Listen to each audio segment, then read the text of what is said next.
First இங்கே கூப்பிட்டு வந்து அந்த மக்களை சந்திச்சிருப்போம். விஜய் ஏன் இன்னும் அடுத்த கட்டத்தை நகர்த்தாமல் இருக்கிறாருன்னா, அவர் ரொம்ப தெளிவாக இருக்கிறாராம். இந்த மக்களை சந்தித்த பிறகு தான் அடுத்த கட்ட அரசியல் நகர்வுக்குள்ள நான் உள்ள வருவேன், ரொம்ப ஸ்ட்ராங்காக வருவேன்.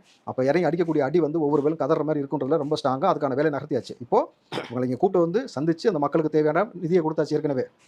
அவர்களுக்கு அவங்க குடும்பத்தை தத்தெடுத்து அவர்களுக்கு என்ன பிரச்சனைன்னு சொல்லி எல்லாத்தையும் கேட்டு அவர்களோடு தொடர்ச்சியாக பயணம் பண்ணி இருக்கிறதுக்கும் அவர்களுக்கு தேவையான மருத்துவ காப்பீடுலேருந்து எல்லாமே செய்வதற்காகவும் முழு வேலையை செஞ்சுக்கிட்டு இருக்காங்க. இந்த சந்திப்புக்கு பிறகு இது வந்து என்ன தெரியுமா, அந்த உறவு முறையாக நான் உனக்காக நிற்கிறேன்னு சொல்கிறார்ல, அதை வந்து உறுதிப்படுத்துவதற்காக வர வச்சு அதை சந்திப்பு நடத்தி அவர்களை அனுப்பி வைத்து விட்டு தொடர்ச்சி அவளோடு வந்து பர்சனல் நம்பர் வாங்கி அவங்களோட தொடர்ந்து கான்டாக்டில் இருக்கக்கூடிய வேலை செய்வார். அதுக்கப்புறம் தான் ஆட்டமே ஆரம்பிக்க போகுது.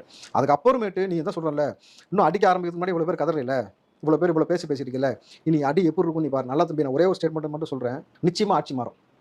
இந்த அதிகாரம் உறுதியா மாறும். அது எப்படி மாறும்போது நீங்க பாருங்க. நீங்க வந்து இன்னைக்கு வந்து எவெல்லாம் வந்து திருட்டுத்தனம் பண்ணி அயோக்கியத்தனம் பண்ணி பயங்கரமா வந்து ஊழல் பண்ணி ஒட்டு மொத்தமா ஓநாய்கள் மாதிரி கூடிக்கிட்டு விஜய் அழிக்கணும் நினைச்சிட்டு இருக்கல, இவங்களுக்கு என்ன ஆசைப்படுறாங்கன்னா மொத்தமா வந்து கட்சியை கலைச்சிடணும், இருக்க எல்லாத்தையும் அரெஸ்ட் பண்ணிடணும், எல்லாத்தையும் முடிச்சு விட்டணும் அப்படின்ட்டு எழுதி வச்சுக்க ஆட்சி மாற்றம் நடக்கும். உங்க அத்தனை பேரையும் விசாரணை வளையத்துக்குள்ள கொண்டு வருவோம். This is my state and this is my statement. நான் தெளிவா சொல்றேன், இது என் நாடு, என் ஊரு, இது என்னோட ஸ்டேட்மெண்ட். உங்க எல்லாத்தையும் எங்க ஏற்றணுமோ அங்கே ஏற்றக்கூடிய சூழல் வரும்.